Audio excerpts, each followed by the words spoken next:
درانو کتونکو السلام علیکم. زه محمد سلمان همدرد د حق غږ پښتو چینل خبري لنډیز کې ستاسو کوربه اوس تاسو پام را اړوم د مهمو خبرونو لنډیز ته.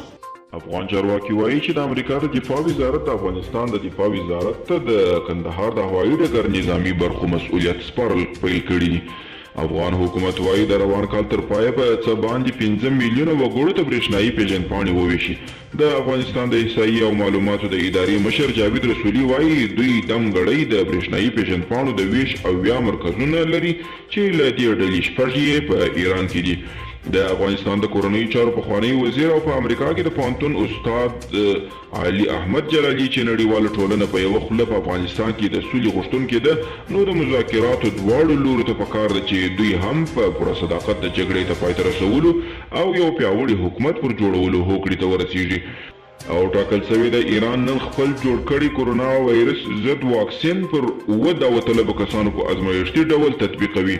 په پام کې ده چې د یادو واکسین په موافقت سره په بل پړاو کې 500 تنو ته تطبیق شي.